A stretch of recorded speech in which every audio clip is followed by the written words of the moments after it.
Welcome to another episode of the Relationship Blueprint. I am so excited about another day of being able to speak about relationships, to speak about life. I just want to say thank you for all of your feedback. I want to say thank you for all of the comments, all of the likes. It's been great to really see that this series has been really resonating with so many people. So we've done a number of episodes already, and today we're really going to be touching on marriage. We're going to be speaking about the covenant, freedom, and legacy of marriage. But before we even go into marriage, I want to be able to talk about, we explored who you choose. You know, that was the first episode that we spoke about. Then we confronted, who are you? You know, because we had to ask the honest question, like, would we be with ourselves in a relationship? Sometimes we're looking at other people and we're thinking about they need to change, they need to improve. But who are we, and are we improving as individuals? So that was really a powerful and pointed session. Then we looked at really redefining love. We looked at, is it love or is it lust? And we really exposed false expectations and false foundations, you know, where people are thinking that it's love, but really it's strong emotions, it's strong feelings, but it's not really love, because love a lot of times has got nothing to do with feelings. Love is about sacrifice. Love is about giving. Love is about being less self-centered and more selfless, you know. So we discovered that and we went through all of those things. And then this one is like the epitome of this series, because when we're speaking about marriage, the zenith is marriage when we're speaking about relationships. So I'm going to be really honest with you today. I'm going to be speaking from my perspective, from a faith perspective. You know, I'm going to be speaking because this is my conviction. You know, I've grown up and I've not always believed in marriage. I've grown up, as I said, you've listened to my story. I've been a player. I've been someone that thought having a lot of women, that was like what made you a man, you know, and not treating women right in the right way that they deserve. And, you know, being a man that then had daughters, and then seeing that there is a certain way that you need to be able to treat women, and then becoming a believer in Jesus Christ. And my personal faith has helped me to understand what love is, and the kind of respect that relationship deserves. And being married for over 22 years now. So it's not like something I've just been married yesterday, or I'm a honeymooner or something like I've done it. I've been in it for many years, and I'm going to speak from that perspective. You may have different views. I understand that you may not believe in marriage. You may not believe that it's about God. You may have those different views, and that's fine. But I'm going to be speaking from my perspective, and I'm going to be sharing from my perspective concerning marriage and concerning building something that lasts. So the first thing I really want to talk about is marriage is not casual. Marriage is not just a relationship. It is a covenant before God. It is a commitment that is made. It's deep. You know, some people say that it's just paper, but it's not just paper. If it was just paper, a lot of people would be married. You know, there's something that is stopping people from being married. And I can be honest with you that even at the start of marriage, it felt confining. It felt limiting. It felt like, oh my gosh, because it was like final. Because to me, I don't believe in divorce. To me, I believe in being married. I believe in the vows that I've shared, you know, till death do us part. You know, I'm traditional like that, and I believe in it, you know. And for me, it just felt like, my gosh, it's going to be a long time, and I don't know if it's going to work. And, you know, at the start, you're getting to know the person, you're getting to see the things that you never saw before you was married, and all of that. So I understand how some people may feel, and that reality is that it is more than just a relationship. You know, it's a partnership. You know, I look at my wife as my life partner. We're partnering in life.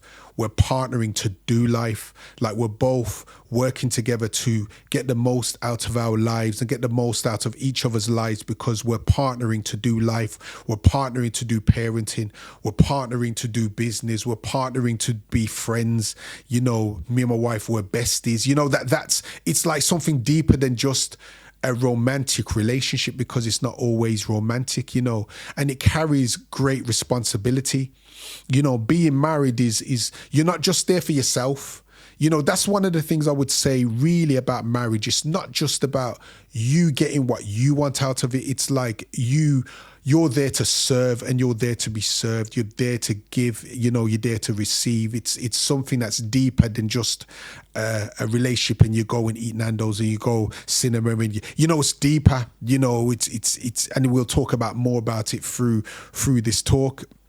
And it shapes lives beyond you, and I understand why they say no sex before marriage, because when you have sex, children come from sex, and a lot of times people are just casually having sex because sex feels so good, and people are just having sex are just irresponsible. They can't control what's in their pants. They can't control the moment. They're just having babies. And then they're not being responsible enough to be parents. They're not being responsible enough to say that their life has to change because they're raising an adult. This child might be a little child now, but you're developing someone that's going to be a man, someone that's going to be a woman, someone that's going to be a father, someone that's going to be a mother, someone that's going to be a husband, someone that's going to be a wife. It's a lot of responsibility, and that's why people have to grow up, because the immaturity is they just think it's about sex, and then a child comes and then they're telling the person that they should get rid of the child, or they're saying they're not going to take care of the child. It's like, I get why God has said, get married.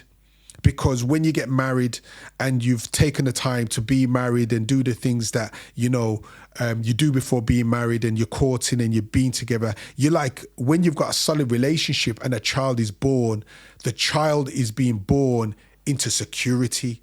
The child is being born into a safe environment, because you're not together for the child, you're together for each other. And that's very important, because there's going to be a time that the child is going to leave. And a lot of times when people are just together for children, when the children are not around, what about your relationship then? So it must be taken seriously, and you must understand that marriage is more than just a relationship. And I understand that there's a lot of skepticism around marriage. A lot of people are skeptical.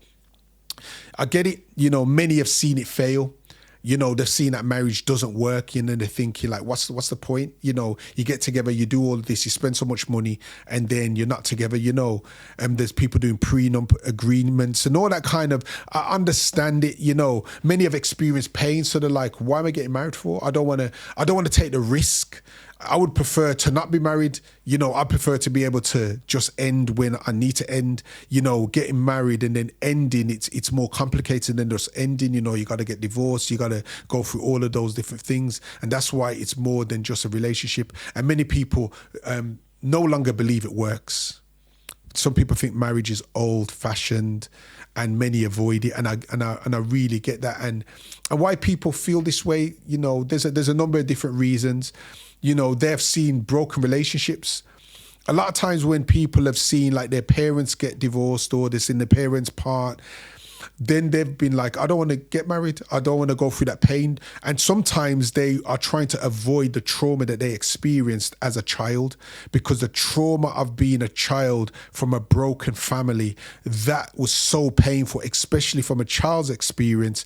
And now they realize like, I don't want to be in a position to even be married. And really, it's like they're avoiding it because of the pain that they've experienced.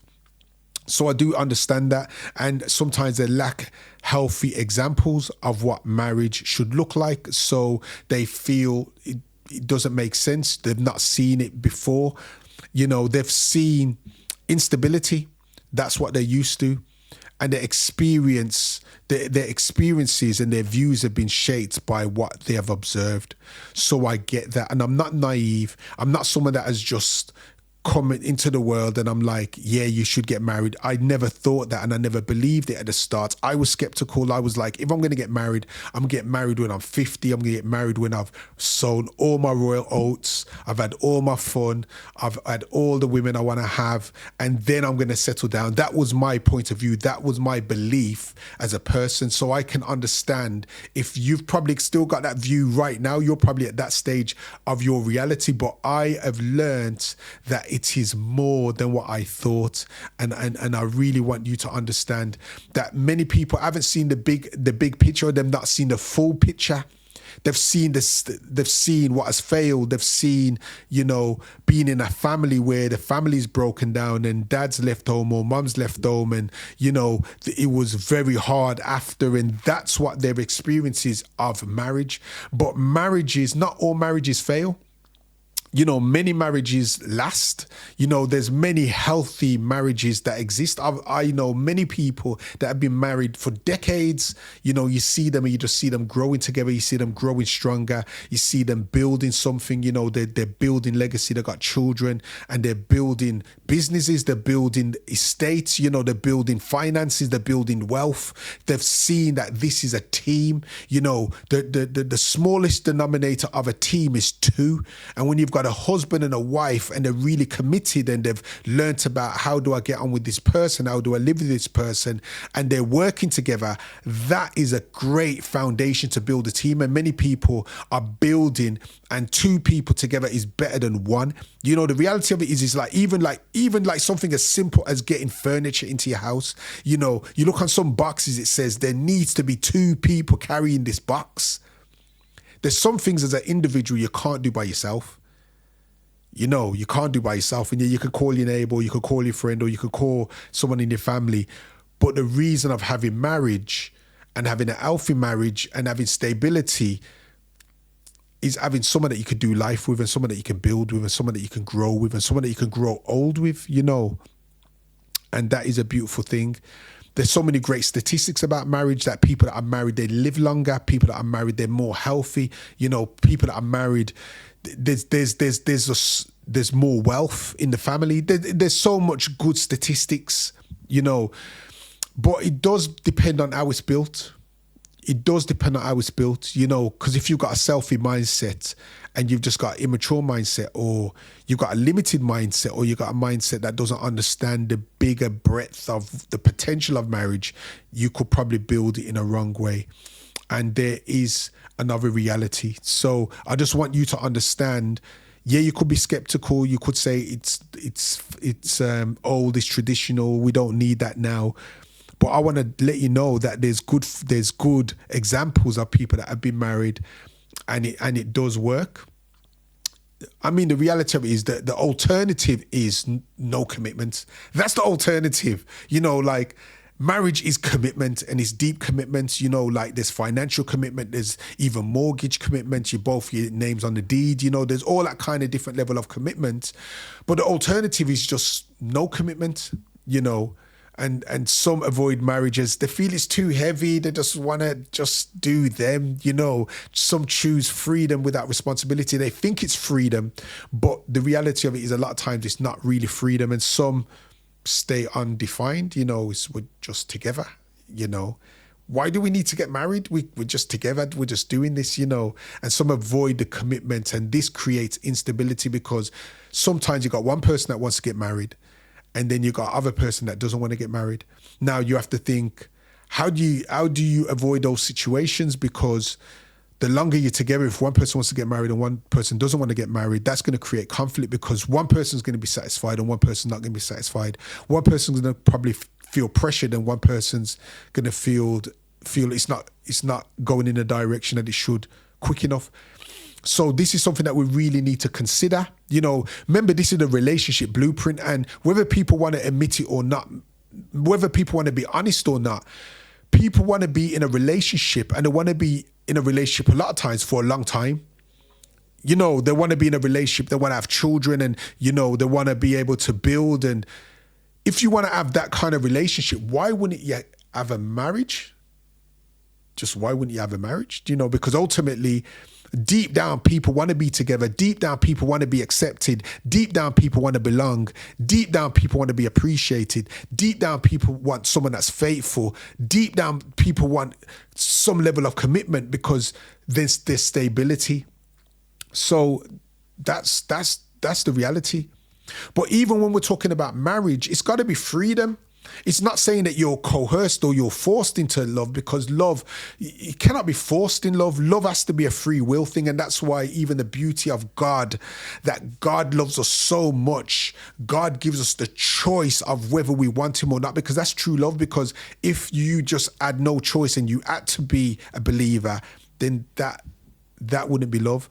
And that's why God never made robots. And that's the same with marriage. That's the same with love. You want someone that wants to be with you. They don't feel forced. They're forced to be with you. They have to be with you because you got children. They have to be with you because you can't afford to not be with them.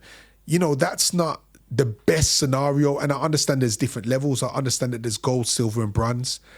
Gold is someone wants to be with you, not because they're attached, not because they can't do better, not because anything else, because they want to be with you. They want to spend time with you. They want to grow with you. They want to do life with you. No one's saying that it's always going to be perfect. It's always going to be good. It's always going to be pleasant. I'm not saying that. Nobody's saying that. But what we are saying is that you want to be with someone that wants to be with you, you know, and commitment must be chosen.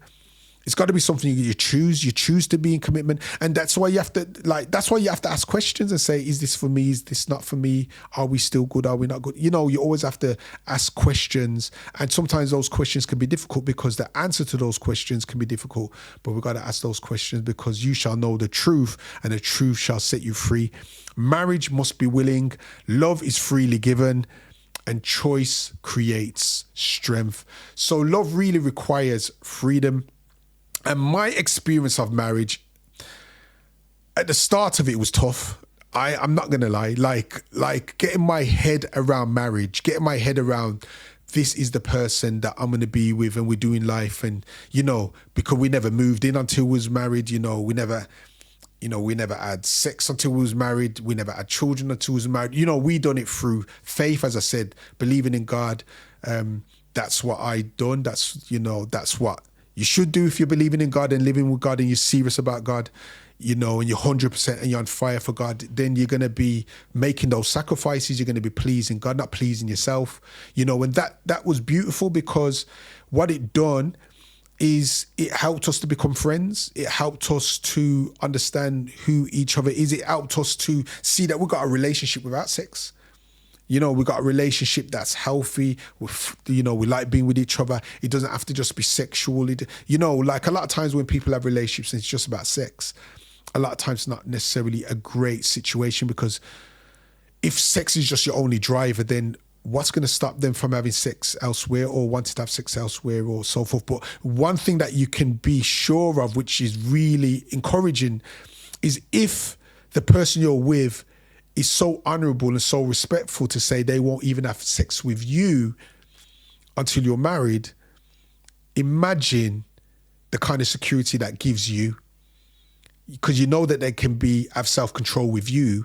So when they're not with you, that can give you like encouragement as well, that they can do it when they're not with you. So that's really, if I can be honest, at the start, marriage was very difficult for me.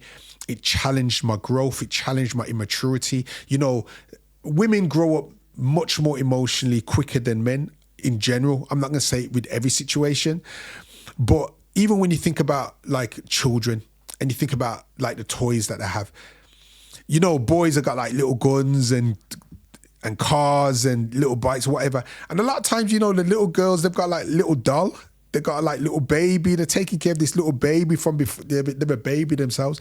It's like there's a level of maturity. There's a level of understanding. There's a level of development. There's something that God has put in a woman that they mature differently from men. Do you know what I mean? And they got more responsibility, and it's something that is true. You know, so for me, I would say it just took longer for me to mature. It just took. I feel it was more difficult because I was used to being more selfish. I was used to being more self-centered, you know, and just doing my own thing with the lads and all that kind of stuff. And then realize that you got married now, you know, you got a wife, you know, you can't just be with your lads, because if you're with your lads, you're just with your friends, you're just going and doing all the things with your friends. You're not going to have a good marriage. You're not going to have a good marriage. One day you're going to probably go home and all your clothes are in bin liners outside the house. So that really was something that challenged my growth. I had to develop as a person, but it strengthened me. it really strengthened me as a person, to see that I'm living with someone, because it exposed my flaws. Like I've had to grow, I've had to overcome certain things. My wife's had to overcome certain things and grow in herself. And that's been something that's been powerful as well. And it's created stability, and we've built more together. So now, as it says, over 20 years, we're married, we're best friends, we're good, we see each other every day, we do business together, we've got a number of businesses together, we parent together, we do life together, so it's been fantastic. And I've really seen the power of marriage is being able to build something that lasts, being able to build something with someone, the opposite sex, that they've got a different perspective from you, different view from you, do life different from you, and you have to understand it's not just about you, and you learn to do things together. There is a power of unity, and that has been amazing for me. When two people align, they build more, the reward of their work is more powerful. There's been times in my marriage where I'm just doing things by myself. I don't think I need any help. I think I can do it by myself. I'm not asking for help. It's just been hard. It's been hard. My gosh, it's been hard. But then when I have been able to humble myself, when I've been able to slow down, when I've been able to say, okay, I need your help, I've just seen how things just move more quickly. I've seen how strength just multiplies. I've seen how it just builds resilience. I've just seen how vision is shared, and we're both working together to achieve this vision, and two is better than one, as it says in the word. Two is better than one, because if one falls, the other can pick them up. If one is cold, the other can eat them up. Do you know what I mean? So the reality of it is we have to understand that growth happens together, especially when we're building together and working together. And I realized that I could not do it alone. I lacked the strength to be married. I lacked the strength to live in a certain way. And that's where Jesus really helped me. I needed transformation. I had to rely on Jesus. And that's something that even to this day is still difficult, because a part of me is still always trying to do things in my own way. A part of me is still always thinking that I know how to get it done. And it's like I just have to humble myself and surrender and say, Lord, I need your help, because I need your guidance and your wisdom. So being able to grow daily, that's been able to help me to move forward, and I still need him. I need him every day. Jesus helps me to be married, and Jesus helps us in our marriage, and a threefold cord is not easily broken. So the reality of it is, marriage isn't just about you, it's also about your children, and every child needs a mentor. We see the impact of children that come from single homes, and I'm not saying that there's no judgment against single parents.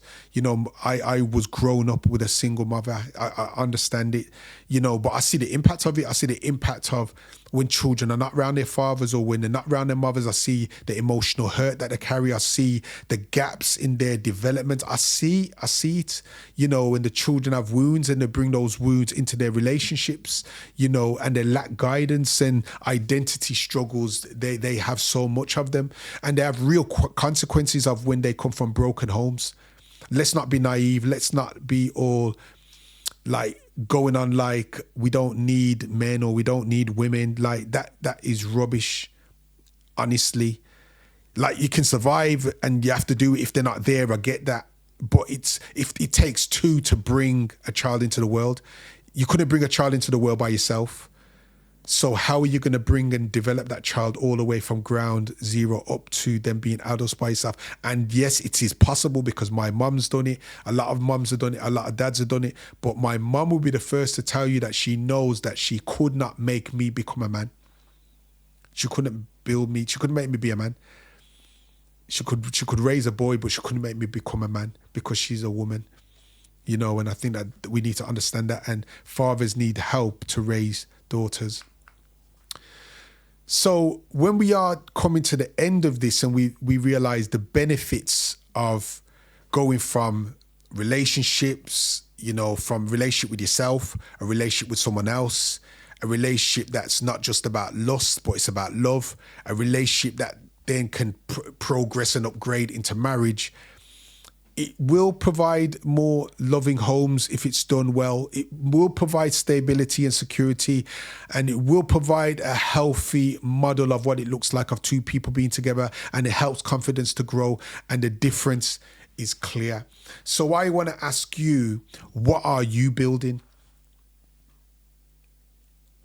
What do your children see?